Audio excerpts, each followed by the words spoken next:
Begitu juga Al-Quran adalah ibadat yang harus dengan kehadiran hati lebih besar lagi, dengan adab yang lebih besar lagi. Sholawat lebih sedikit lebih bebas, zikir itu lebih ketat. Adapun tilawatul Quran lebih ketat lagi. Dan sholat lebih ketat daripada tilawatul Quran. Maratib di dalam ibadat kepada Allah Subhanahu wa taala. Nah, orang dulu itu kan Ikrimah bin Abi Jahal.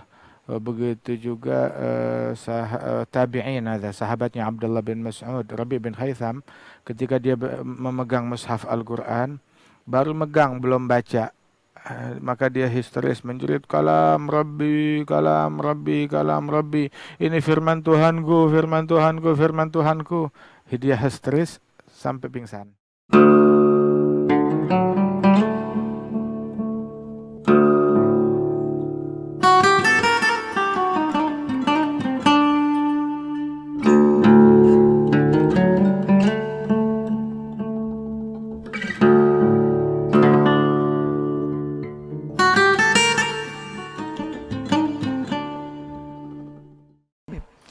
Bagaimana hukumnya membaca Al-Quran dengan lantunan musik?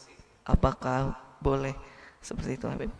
Boleh dipersilakan kepada Habib Jindan terlebih dahulu mungkin untuk menjawab. Membaca Al-Quran dengan lantunan musik. Al-Quran ada kalam Rabbi. Kita diajarkan baca Al-Quran biadab. Dan di antara adab di dalam membaca Al-Quran ada adab yang wajib dilaksanakan. La yamassuhu ilal mutahharun. Nggak ada yang menyentuhnya melainkan orang yang dalam keadaan suci. Nggak boleh menyentuh Al-Quran kecuali dalam keadaan suci. Suci dari hadas asghar dan akbar. Kemudian juga di dalam adab membaca Al-Quran tersebut, dia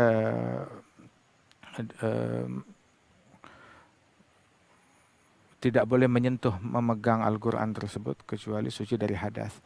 Dan membaca tanpa menyentuh pun juga harus suci dari hadas akbar.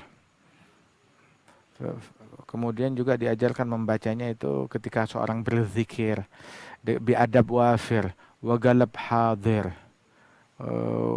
wijha sadigah, dengan hati yang hadir, dengan kekhusyuan, dengan adab yang cukup, seperti pakaian yang bersih, menghadap kiblat, kemudian fokus dengan zikir yang dia baca, yang dia lantunkan.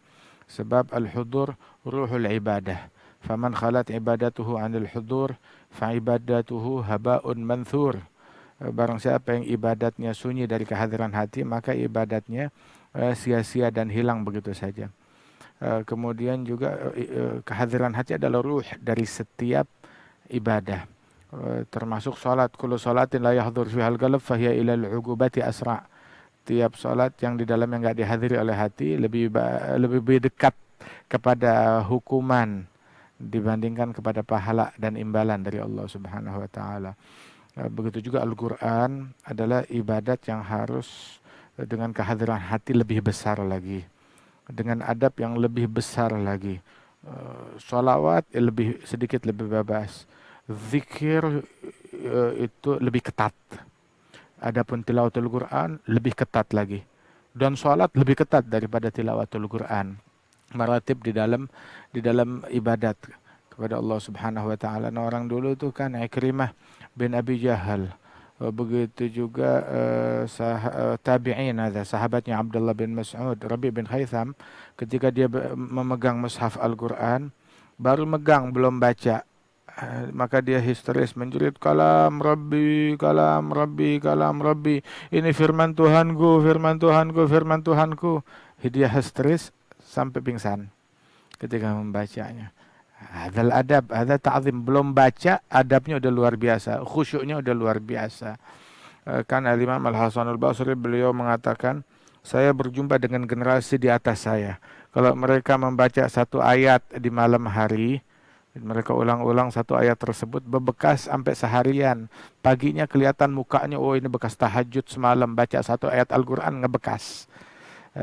Kemudian saya ketemu generasi di bawah saya.